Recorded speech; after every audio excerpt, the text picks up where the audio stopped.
जय हिंद मित्रांनो, स्वागत आहे तुमचं विदर्भ पोलीस पॉइंट आपल्या यूट्यूब चॅनलवरती. तर आजचा व्हिडिओ पंडिता लक्ष्मीबाई उर्फ रमाबाई यांच्यावर संपूर्ण माहितीचा व्हिडिओ होणार आहे. तर सुरुवात करूया या व्हिडिओला. तर बघा, पंडिता रमाबाई यांचा जन्म झालेला होता 23 एप्रिल 1858 मध्ये.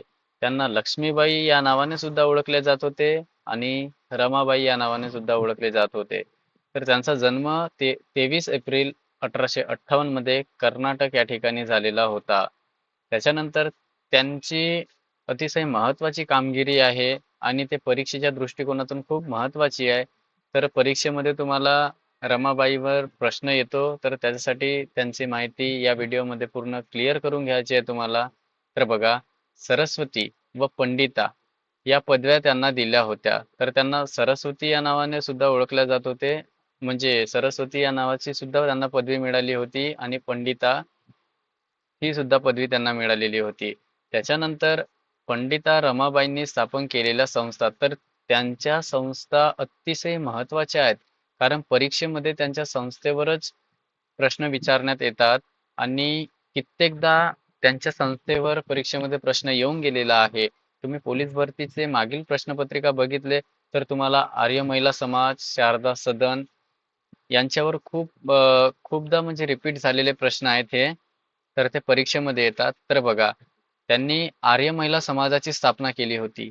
हा खूप इम्पॉर्टंट प्रश्न आहे, याला तुम्ही लिहून घ्या. तर त्याची स्थापना झाली होती 1 मे 1882 ला पुणे या ठिकाणी मध्ये. तर आर्य महिला समाजाची स्थापना त्यांनी पुणे या ठिकाणी केली होती 1 मे 1862. आणि आर्य महिला समाजाची स्थापना कोणी केली असं जरी प्रश्न असेल तर त्याचं उत्तर तुम्हाला लिहायचं आहे पंडिता रमाबाई. त्याच्यानंतर शारदा सदन, तर शारदा सदन सुद्धा परीक्षेमध्ये खूपदा विचारण्यात आलेला आहे किंवा त्याला शारदाश्रम सुद्धा म्हणतात. तर याची स्थापना सुद्धा पंडिता रमाबाई यांनीच केली आणि ती स्थापना 1889 मध्ये मुंबई या ठिकाणी केली. तर दोन्ही हे पॉइंट तुम्ही लक्षात ठेवा, कारण परीक्षेमध्ये हे खूप इम्पॉर्टंट आहेत. परीक्षेमध्ये तुम्हाला या 2 पॉइंटवरच जास्तीत जास्त प्रश्न येतात, म्हणून तुम्ही ते पाठांतरच करून घ्या. त्याच्यानंतर स्त्रियांच्या मुक्तीचे आद्य प्रवर्तक या शब्दात महाराष्ट्रात रमाबाईंचा गौरव केला जातो. तर स्त्रियांच्या मुक्तीची आद्य प्रवर्तक या शब्दात महाराष्ट्रामध्ये रमाबाईंचा गौरव केला जातो.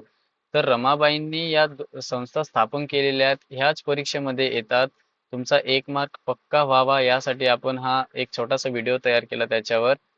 तर या परीक्षेमध्ये रमाबाईंवर प्रश्न जरी आला असेल तर तुमचा प्रश्न चुकणार नाही.